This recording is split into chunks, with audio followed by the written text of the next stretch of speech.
Hey everybody, this is Doc Mack from the Galloping Ghost Arcade out in Brookfield, Illinois.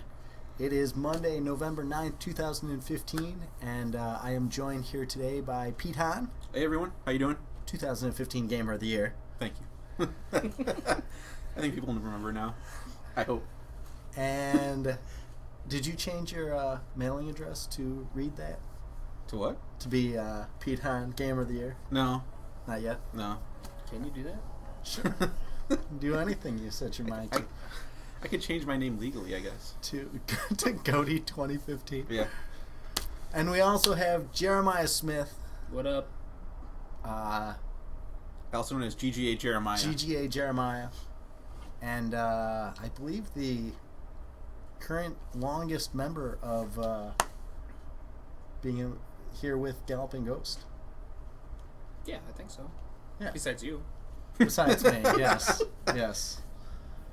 Jeremiah joining us back in 2010, I believe.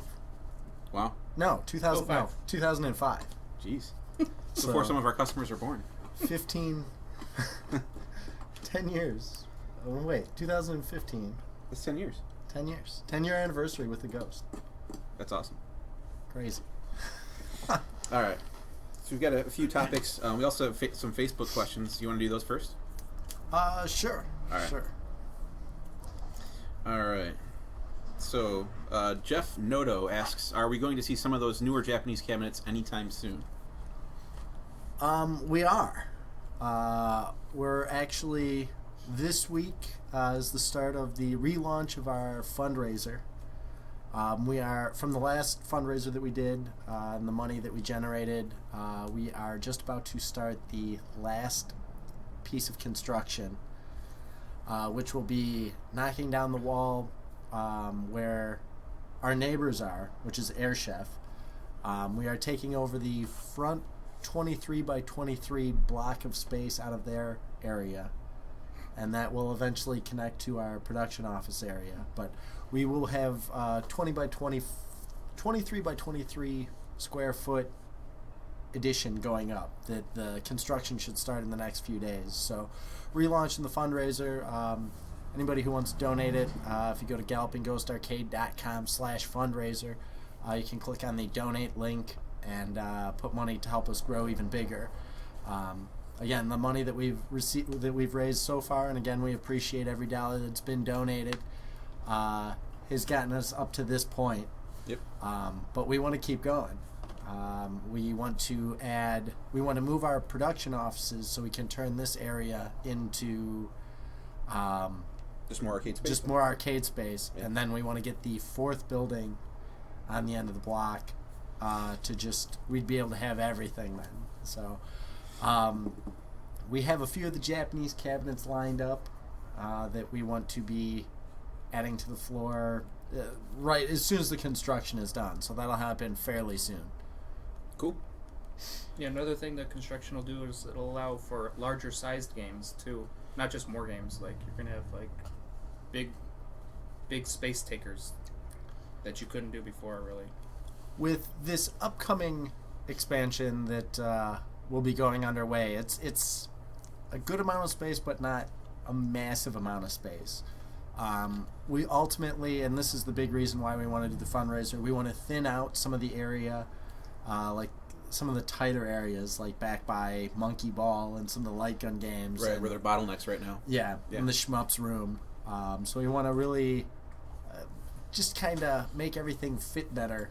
And like it's tight right now. Like it's not terrible, but it's a little tighter than we'd like. So the extra space will just make it more comfortable here. Cool. All right. On to the next question. Norbert Vale asks, with all the high-scoring tournaments we have had lately, have you ever considered a sports theme or a fighting game theme-style scoring tournament? Both those, we've thought about it. Well, the sports one we kind of done, though. I mean, but scoring in sports, or does he mean like... I think he means like a 10-game thing like we do. Like a week. Okay. Possibly. We haven't had like some of the manufacturer tournaments that we've done, like Konami Week or Capcom Week, go over so well just because of the diversity and the people that are into scoring just like playing a bunch of different games. And then we did do the Shmups week. Fighting game is they play so much better in a tournament style. Where, against another player. Yeah, against another player. We do like Norbert and Davin Lowe and you, Pete, and a few other players. There's definitely a scene for score-based fighting games. But we'll see. We're already to the point where some of our annual tournaments we aren't getting back to in time just because we keep changing things up. Right. So we'll see. It's a possibility. Yeah, if anyone else is interested in that, let us know. If we get a lot of people saying, "Hey, can you do a scoring-based fighting game tournament?" If there's demand for it, we'll make it happen. Yeah. So if anyone listening wants that, just let us know. Going off of a weekly tournament thing, we're working on something new that I was talking with Sean Quigley this weekend, and he had an idea of like a game of the week type thing, and that's been discussed several times. I have been in touch with David Hernley of Arcade, and we should be having a really cool update to Arcade very soon. Cool. Which will handle a game of the week. I like that better than we were going to call it low-hanging fruit, but I think this is a better idea. Yeah. Because low-hanging fruit, like, I think you can start offending people if you start calling their score low-hanging. So we don't want to do that. We'll talk about that later. But I like that. It's going to be all handled through Arcade then, like the game of the week? Yeah, it'll be a randomly generated game of the week that pops up, and they'll automatically generate a tournament around it. Cool. What if the game's not working? It'll be working. All right. Cool. Tim Remulin asks, I know it's not as exciting as a new game, but love it when you upgrade existing games with original cabinets and or new overlays, bezels, side art to existing cabinets. Are there any existing games where you're hoping to replace or upgrade the existing cabinets? For example, potentially upgrading Mario Brothers to a wide body.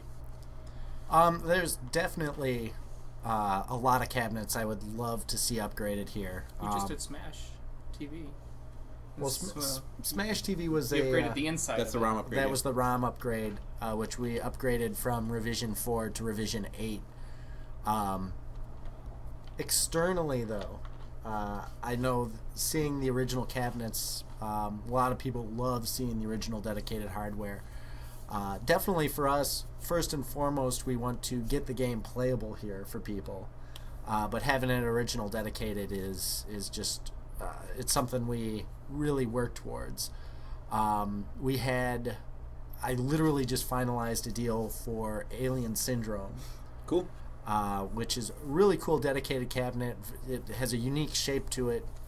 Came out from Sega. I found one that had been converted to a Klax, and but so the side art is gone.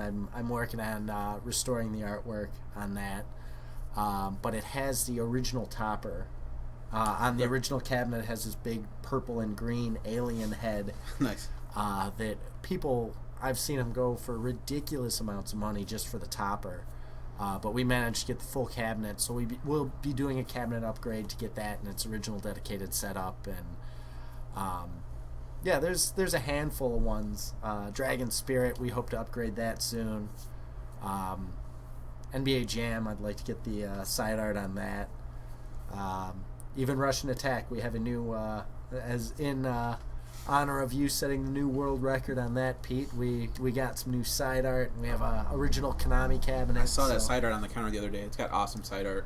I was gonna Photoshop your face on it, but I have a beret at home. I could bring that in. You need to grow. Oh, you have your mustache. Yeah, a little bit, half of one. So yeah, Tim also was asking, you may have spoken in the last podcast, but I've seen YouTube videos from private collectors who aggravatingly note certain games manufactured late 80s, early 90s at the arcade are conversions of classics, e.g. Crime City converted from a Tempest cabinet. It would be interesting to hear how you acquired these games that were presumably already converted, and note that conversions were commonplace after the video game industry crashed in 82. Yeah, there's a lot of games that only shipped as kits, and that's always been like what cabinet should they go in, and the answer is they can go in any cabinet you want. Weren't you telling me there was one that was only available like as a ROM upgrade for another one the other day? Yeah, it was Anteater. Yeah, Anteater, released by Tego. From what I can find, you basically had to send your Stern board into Tego, and they would upgrade it and send it back to you. And they had artwork for it, but from what I've been able to tell, there isn't an original full dedicated cabinet. There's so little documentation on a lot of this as well.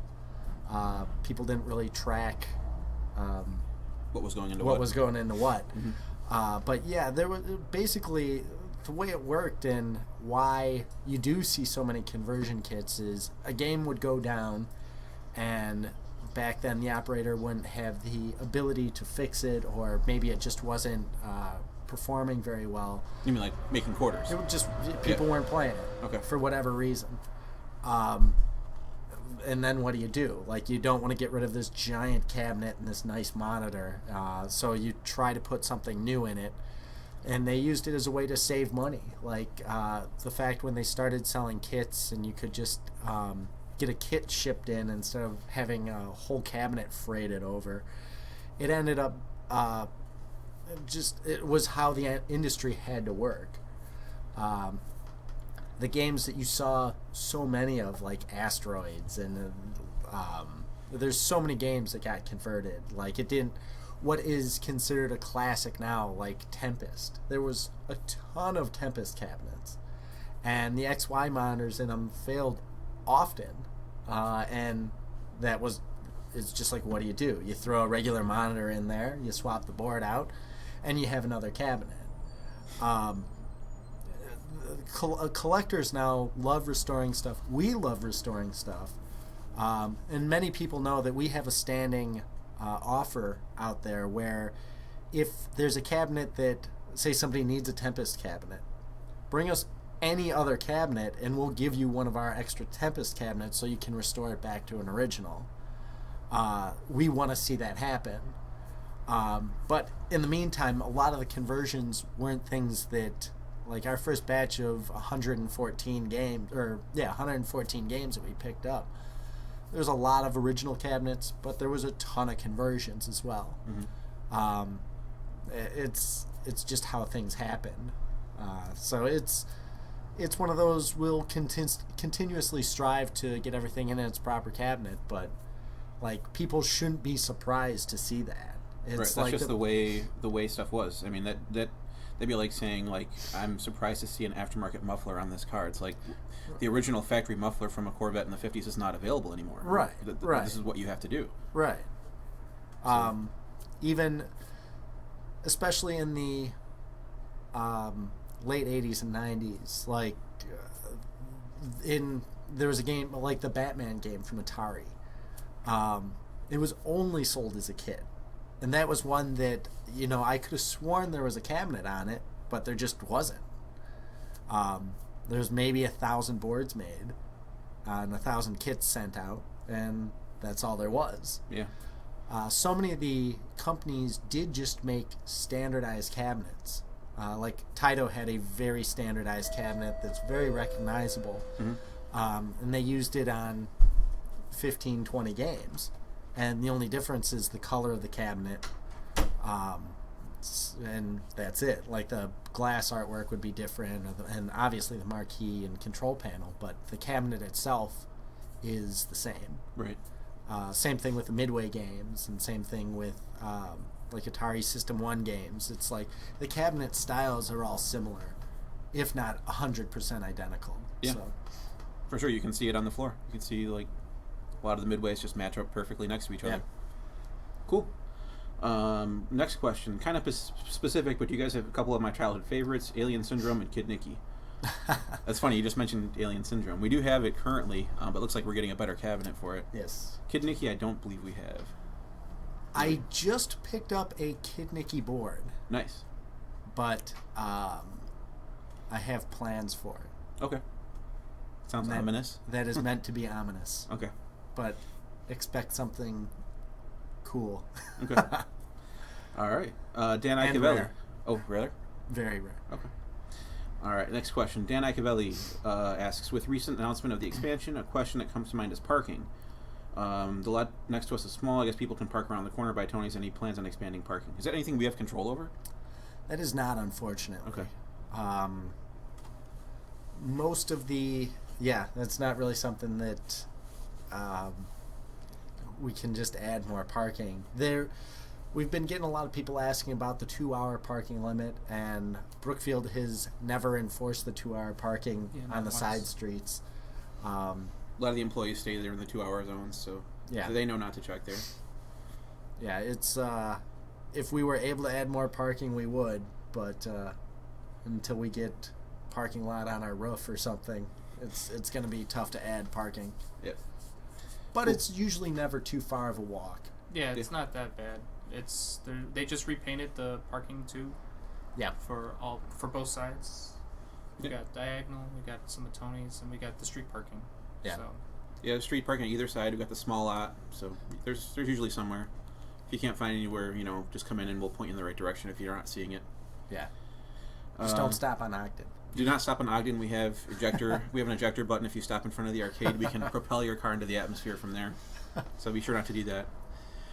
Final question from Facebook is from Stephen Lucas. I think an update is due on Dark Presence. He's telling you. Yes, we are super excited about Dark Presence. We have a show coming up called New Jersey GamerCon. You can check it out at njgamercon.com.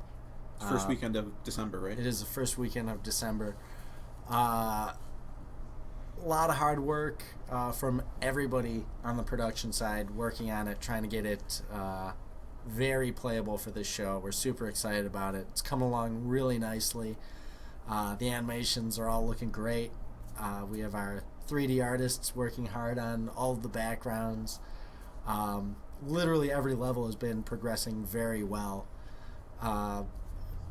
Right now, as always, it's we haven't had, in working on the actual game, and because our staff is so small, we really want to do a new promotional video for it and show some gameplay, but it's kind of the balance of, do you work on this video or do you work on the game? Sure. So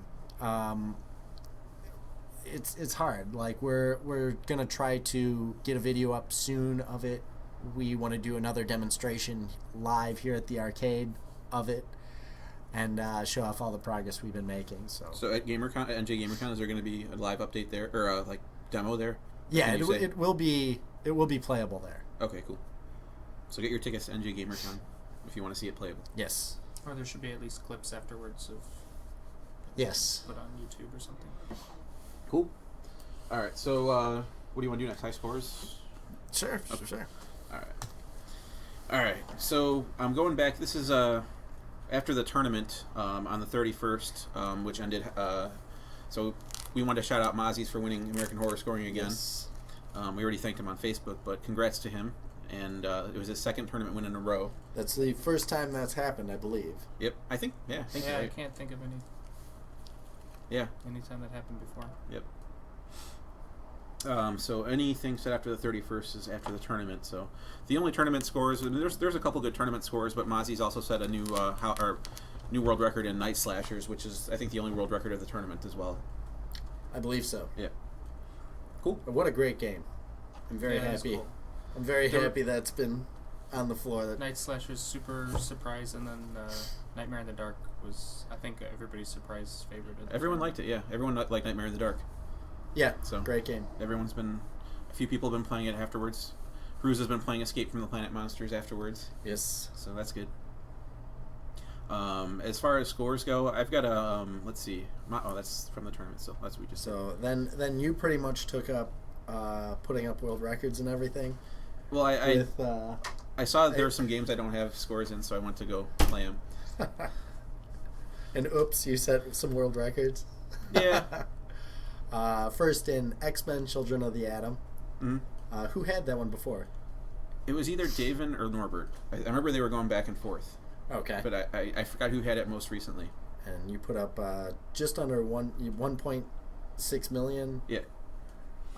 Then you took both Vampire Saviors, Lord of the Vampire, and Vampire Saviors 2.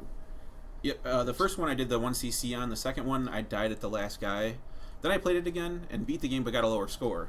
Yeah. So I don't know if that counts for a 1cc on that one, but it's still a 1cc. Yeah, but I did manage to beat those in one credit to get those scores. So that's awesome. Yep. Again, it's another upgrade on Arcade. We're trying to get it so it will show that if you've 1cc'd a game.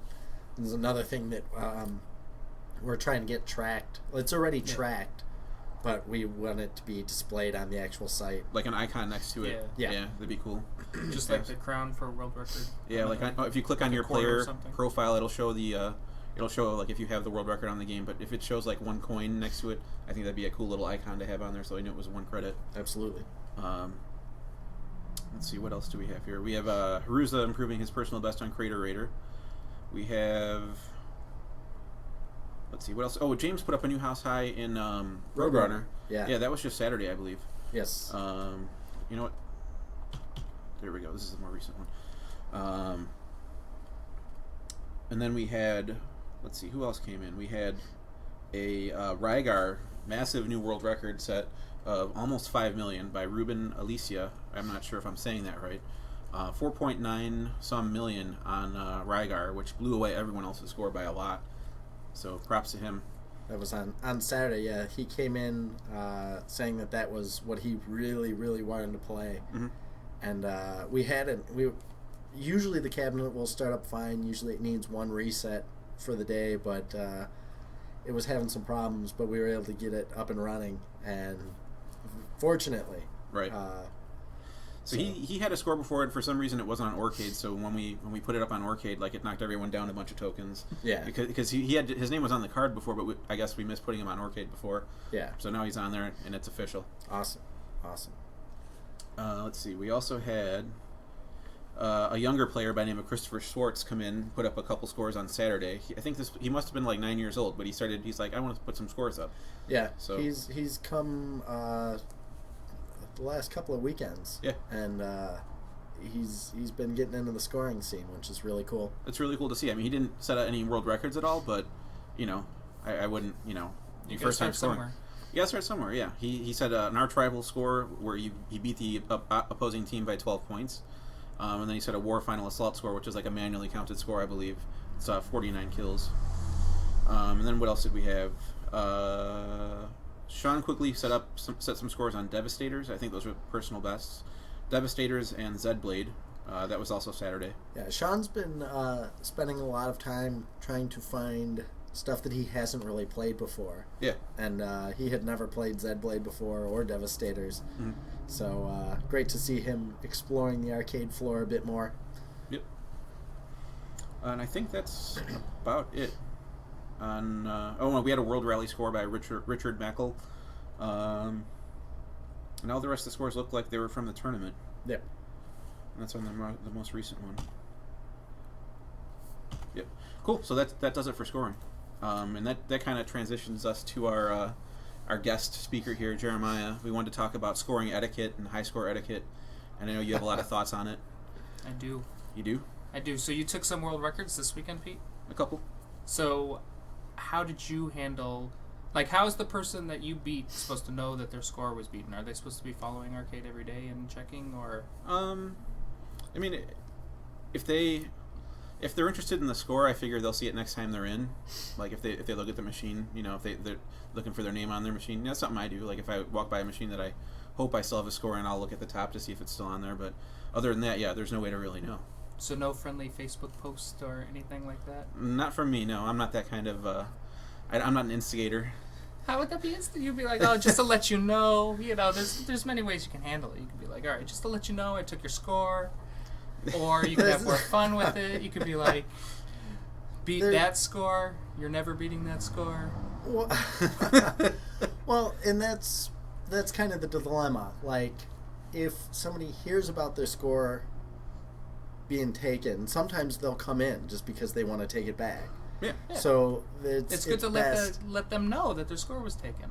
But scoring is often a very personal thing to people. Like, people sometimes feel like you're calling them out and being like... Or attacking them, straight up. Just flat out attacking them, being like, I took your score, ha ha ha.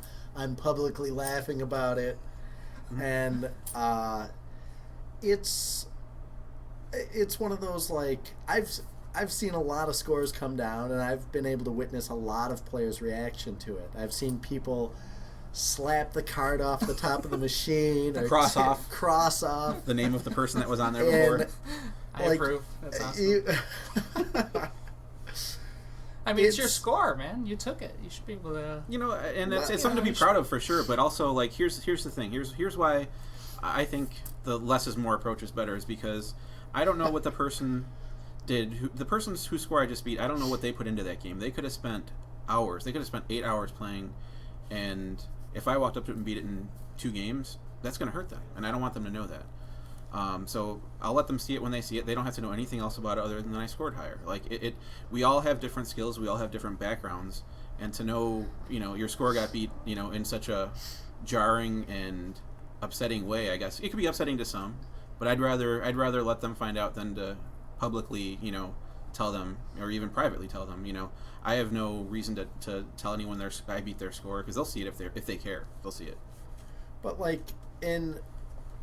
to me, it's kind of up to the scoring house and then us as referees to acknowledge those scores. And we do make a lot of Facebook posts about scoring, and we're kind of the impartial, like, hey, there's a new score, and this is awesome that a new score was set, and we can say it, right? Because that's what we do. We adjudicate scores.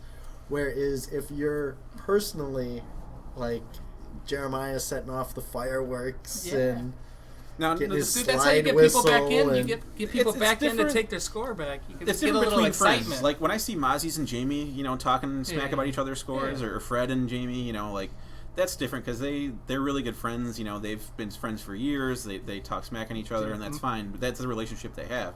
That's different. Mozzie's will be behind Jamie and cheering when Jamie dies his last dot. When he's just short of the score.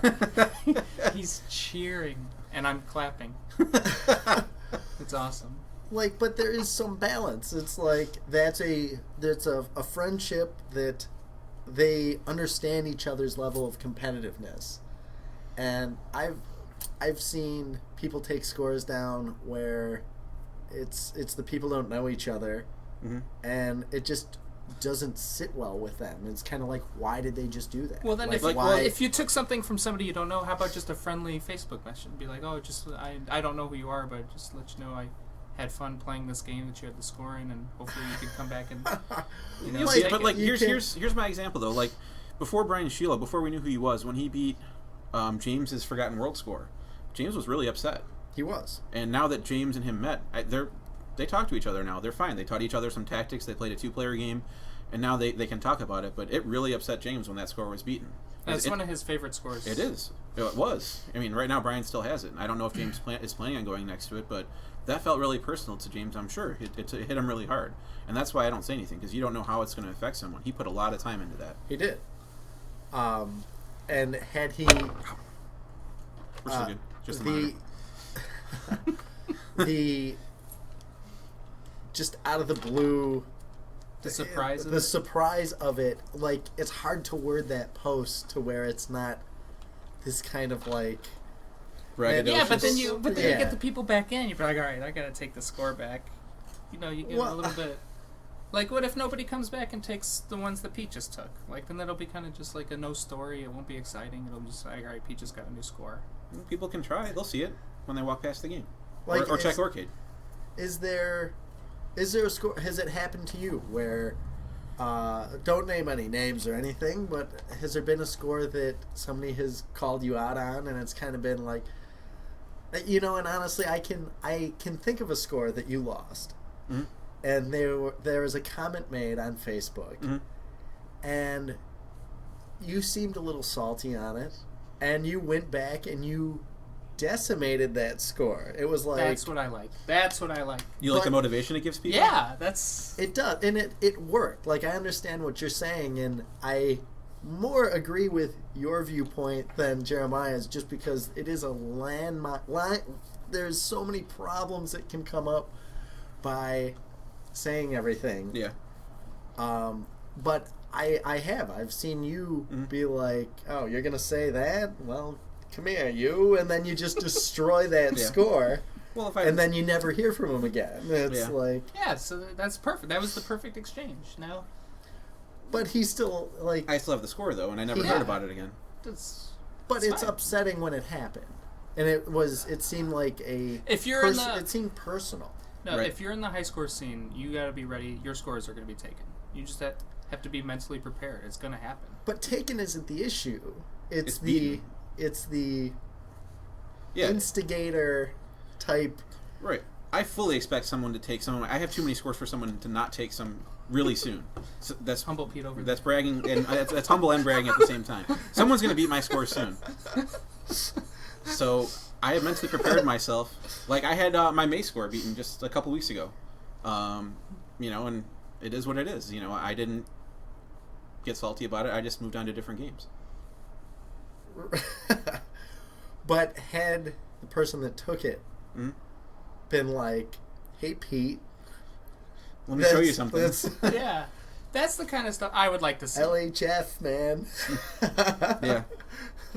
In that game, no, my score wasn't that. I didn't 1cc it. It wasn't that great of a score, so I expected it to go down soon. There's a couple games where my scores will go down soon. But maybe, I don't know. But would you go back if the person who took your Mace score was like, Pete, why don't you come in and I'll show you how to play Mace one day? Why? Yeah, I think it'd be better if he riled you up a little bit, and then you went back and you took the score. But I some think it'd people be more don't exciting want to be riled up. It's more exciting for the whole scene. I guess it depends on what you use for motivation. Like if that's what it requires for you to get motivated to take a score, that's one thing. That's totally fine. But for me to take a score, the motivation comes from a different place. That's all. Is there a line for you? Like, won't you? Is there anything that you would be like, oh, that's too much? That's too much. Like, let's say someone beat your UN squadron score, and someone took the card off and just ripped it up in front of you. Threw it in your face. What if you didn't know that? That score's beatable. That's fine. Yeah. I'd be fine with that. I think I would respect that player a little more. I think. I would like that. They have a little Jeremiah action figure. Like a voodoo doll. Look it up. Now they put in a ton of effort into that. That's like all the respect if they're trying to do that much. If they're putting that much effort in just to me, then that shows that they really care about me. They care about you? What if they just care about the score? That's fine.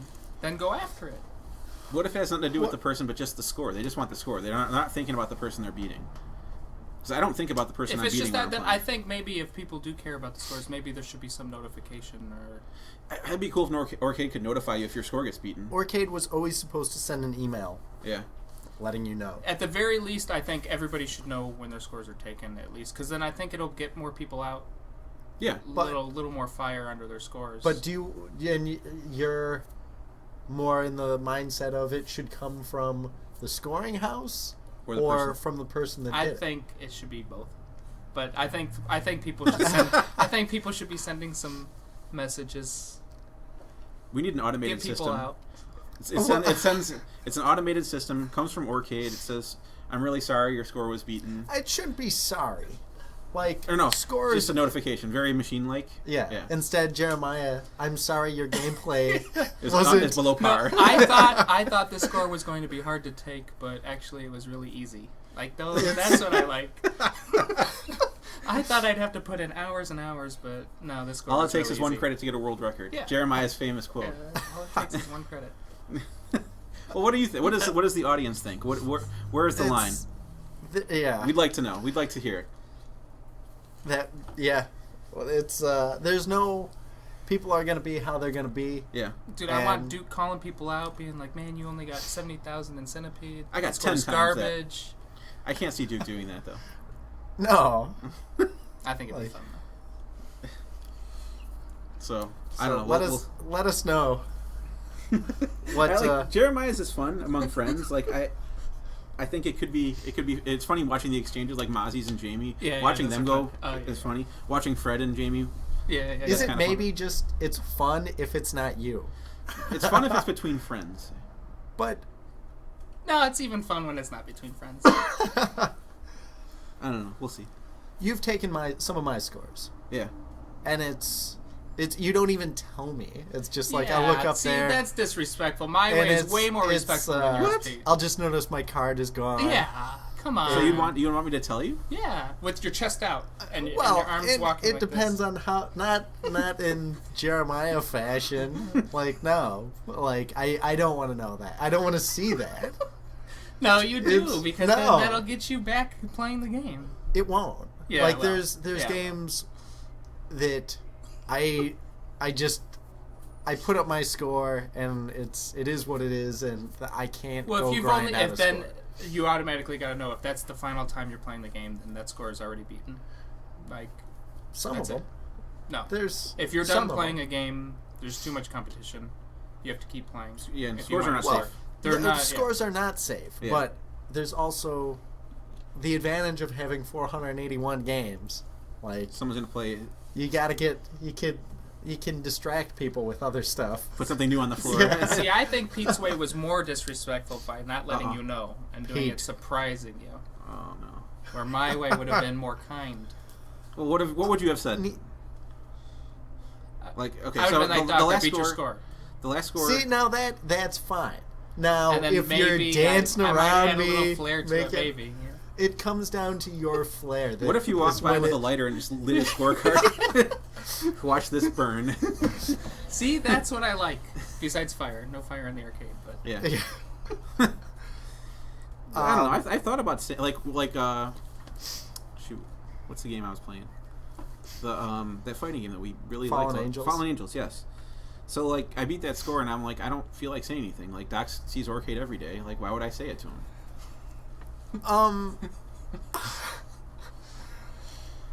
It's and there's the mutual, like, I don't care if you take one of my scores. It's like there's some I really liked Fallen Angels, and that was one that I wanted. Yeah. And you got me into that though. Sure. You started me on that one. Sure. Well, that's part of the beauty of scores. You need somebody else into the game too, because if you're the only person playing it, your score's not special. Right. That's what makes a score good, I think, is the field of competition. Yeah. Sure. But there is that grind point. Like, I can't... You're executing much better in that game. You were getting upset playing it. Like, you were getting, I think, a little mad playing it, I think, at some points. It was... Or frustrated, at least. It was frustrating because, like, I can't... It is one of those that they'll just do that jab punch and ruin your... You ruin your perfect. You're perfect. And you need perfects to score in that game. Yeah. And, it's like they flick you just out of spite. Right. It's like... I got my jab in, I'm not going to fight anymore. You exchange their jab for your killing hit on them, and they do 2 points of damage and take your perfect away. Yeah. It was... But yeah, like, that was a really fun game that I only had X amount of time to put into. Mm-hmm. And like I 1cc'd it. I was happy that I got the first 1cc. But yeah, it's like you're executing better on it than I was. Okay. And it's... Because we all play with basically the same strategy. Oh, yeah. Yeah. Same character. That's what it comes down to. Mm-hmm. Like, I showed you my strategy. See? Yeah. But we can do that. We're friends. And yeah. It's... you make friends. By making taunting Facebook posts, you can make friends. No. Like, you lose friends then. You lose There's an friends. unfriend button on Facebook for that reason. You'd be a friend instantly to me if you taunt me on Facebook about scores. But I think that comes down to, like, you can say that, now people know that, and I'm sure maybe a handful of people will target you, and... What if someone sent you that little poop emoji? your score. That'd be awesome. That's the idea. You like awesome. That one. I think it calls for knowing who you're playing against. Yeah. And it's... well, those other guys, I think they just take it too seriously then. I think that's on them. Well, scoring is very serious to a lot of people. To the guys that dedicate hours and hours to yeah, getting that's fine. But if you dedicate that much time, you got to be ready for other people to put in that much time and take your score. Right, but then you're coming down to, like, some people it's just genuinely easier for them to get a score. Like, somebody that... Some people just see bullet patterns easier. Some people just have better execution. Some people have better... Like, someone with a photographic memory has such a huge advantage over someone who doesn't. Like, people just come from different backgrounds. Well, that's the beauty of the score. I've told Duke many times, your score is your value as a person. Oh, my God. Wow. Okay. That's no good. So yeah, that some people are better at it than others. Yeah. Oh, some people are better people than other people. It's just the way it goes. All right. Have we beaten this one to death? Yes, this one is moving on. Please let us know what you think about high score etiquette. Yeah, yes. we would like to hear. I think there's going to be a lot of responses to this. Yeah. I would like to know what people feel, unless you beat one of my scores. All right. So I only have a couple of smaller topics here, but I wanted to ask how you all feel about Autofire, especially when it comes to shmups. And just for everyone listening, what I mean with Autofire is, I mean, like you hold down a button instead of pressing a button repeatedly to fire. In shmups, it's a huge deal because you're almost continually firing. There's almost not a time where you're not firing. So it saves, your button presses. It saves your fatigue on the game. And a lot of shmup players swear by it. Like when they play at home or they're playing, on emulators, whatever. That's all they do. Sure. It's, honestly, and I know there's adapters you can put on in between the JAMA harness and the board, like to add it, yeah. To add it to shmups, and honestly, I think that the games are designed a certain way, and honestly, rapid fire, like if you can't press the button that fast, then it's not valid. Like the arcades had like they were designed that way, and that's how they should be played. How do you feel about home ports that added Autofire for the home port, where the arcade didn't have it? But like for Gradius 3 on Nintendo or Super Nintendo, it has Autofire built in. Like it's not even an option. You just hold down the button. Well, that score would be different. That'd be the Super Nintendo score. Right. But isn't that the developer saying this game should have had it? No, it's saying they should have had it for Super Nintendo. Oh, right. Okay. Like there's every iteration of the game is different, and they can make adjustments and tweaks, and stuff gets taken out once it gets to consoles, and it's a slightly different game. You add it, you can see it. Like you're doing so much damage to stuff that you can't normally physically do. Right. Well, so when I say Autofire, like I don't mean firing at a rate not humanly possible by pressing yourself. Like, and that's what some people do. Like on MAME, they crank up the Autofire to like 30 hertz, which is 30 shots a second, and that's, I think, too much. Like that's beyond the limits of what a human can do. I'm talking about just like firing at a it'd be fast for a human, but firing at 8 or 10 shots a second. That's what I'm talking about. Like not if it's firing faster than you can fire, I don't think that's at all. People playing shmups at home shouldn't be using that because that's not even fair. Well, and people they can do whatever they want. Yeah. It's one of those here at the arcade. It's got to be original hardware. Mm-hmm. Well, yeah, that's the beauty of the arcade, though. If you set a score here, everybody's on the same page. Right. It's all like there is differences. It's like cherry switches versus Sanwa versus leaf switches. Right. Yeah. It'd almost be like how baseball has different bats. Different fields you play differently. Yeah. It's weird. Like if an arcade has Smash TV on cherry, versus leaf, I guess there'd be a slight control difference. Huge argument about track and field, like people playing on micro switches versus people playing on leaf switches. Sure. It's a huge difference in the gameplay. Yeah, it could. Yeah. And even that, it's like that's another thing that I think should be tracked. Mm-hmm. It's like if somebody's playing on leaf switch versus micro switch, like that information should be known. Right. Yeah. It should, because it could affect some things for sure. It definitely could. I mean, that's why I bring this up, because when I'm playing Gradius 3 here, I can't compare it to scores against anyone else, like against people that are playing on the Shmups forums, people that are playing on the console. Like, I can't compare my score to anyone else's, because they all have built-in Autofire. I can't keep up. And all the top scores. You're setting the benchmark for it. Then it's like, if nobody's tracking it, now you're tracking it. Right. I guess I just want to know where I stand against, where everyone, like, all these Japanese scores that are set before, like, in the Japanese arcades, Autofire's just the way they do things there. So, like, to know where I stand against those guys, against the best of the best, I would need to play with an Autofire.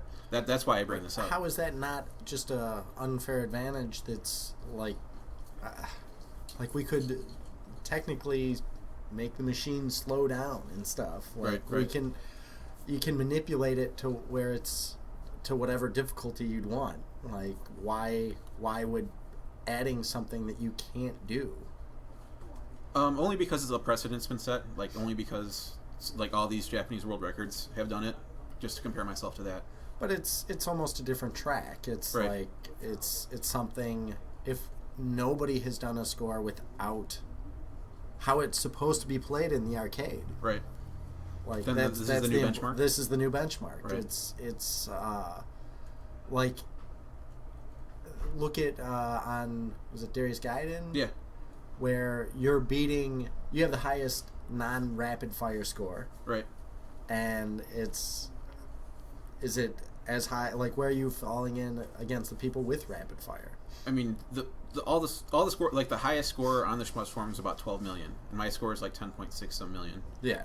So, I mean, I'm still good against those scores. Right. But Autofire in that game is super unfair, I think. I mean, sure. Because they set it to a rate that cannot be fired by a human hand. They're setting it like 30 hertz. Yeah. So that in that game, it unbalances that game. Because that's the way the game was designed. Slow the game down too. When you hold down the button in that game, like the default Autofire rate is like, it's a little slow. It's a little slower than what you could do if you rapidly press a button, but it's still not terribly slow. It's kind of like UN Squadron, where, like, you can hold the button down, you get the burst. Mm-hmm. Well, this one you can just keep holding it down, and it gives you, like, kind of a slow shot, but you can speed it up if you keep tapping it. It's kind of something like that. Turn the monitor off again. It's kind of like that, but it unbalances the game if it's just hold down the button and shoot faster than it's humanly possible. Yeah, it's just a different track to me. That's what it sounds like. Yeah, it's like, if any arcade started doing that in arcade, you'd definitely want a different track. Fire, yeah, it'd be rapid fire track. Okay, absolutely. Like, it's, unless it was, and there are some games, like, I think it's, I forget what game. I know there's a few that have it just as an option, where it's like there's supposed to be an extra button. Oh, like Dimahoo. Yeah, Dimahoo is supposed to have that. Yeah. If it's Raiden DX has that too, I think. Does it? Yeah. If it's in the factory where that's how it's supposed to be played, then by all means. Mm-hmm. But I think you have to go with what's stock. Yeah, full defaults, whatever stock, or like ACS, like ADS. ADS, yep. Default settings, whatever the machine came stock with. Yeah. Okay. Interesting. But to everyone their own. Everyone can play the way they want to, and as long as you're having fun, that's all that matters. Yes. Cool. So right now, John Haruza is streaming our 24-hour stream. So we just wanted to give him a shout out and thank him very much for doing that. Yes. He's going to be up late into the night, into tomorrow morning, playing every game. Yeah. Last we checked, he was still in the shmups room. And that's all the topics I had for this episode. Do you have any other ones you wanted to bring up? Don't believe so. Again, with our fundraiser, we're going to be doing a lot of posts this week and talking about the expansions, and I believe we are going to do a full disclosure of all the games in the vault. Maybe. You're showing all your cards? You should have to earn that, I think. What? Yeah. Earn a visit to the vault. We'll see. We'll ask the people, do you want to see what's coming up? Is that incentive to... That'd be frustrating for me. It's just to know we have it but can't play it. I would be like, give me that. I want that now. Well, more reason to donate to the fundraiser so we can get it on the floor. That's true. Good point. So does everybody want to see what's in the vault, or do they like being surprised, or what's your thoughts out there? Cool. Yeah, we'll pose it to the listening audience. But yeah, I guess that's all. If anyone has any questions for next week or next episode, probably not this week, maybe next week we'll record again. Please post up and let us know, or any thoughts on this one. Just let us know. Cool. What are you guys gonna be playing? Are you going after any scores right now, Pete? I've kind of been laying low this last week. Actually, I've been playing Darius on my phone a lot. Darius Burst Second Prologue on Android came out really good, so I've been playing it on my phone, and now I'm really hyped to get Darius Burst when we get it here. Another Chronicle. But I've been playing a couple of things on the floor here. I started playing... I've been playing more Capcom fighters still. Like, I'm trying to improve my Vampire Savior 2 score because I can get it higher. I know I can. But no, other than that, I've not been playing too much. Jeremiah? I'll sneak in some more Night Stalkers. Night Slashers? Night Slashers. You're combining 2 games now. Vampire. Night Stalkers? No, Night Sounds Slashers and Nightmare in the Dark. And then I've also been playing a little bit of Anteater. I'm really bad at that. Are you taking game. Mozzie's score? No. You can rub it in his face? If I do, I will. All right. Cool. Well, thanks everybody for listening. Thanks Pete Hahn, Gamer of the Year 2015, and Jeremiah for being here. This is Doc Mack from Galloping Ghost Arcade, and thanks everybody. We hope to see you around the arcade soon.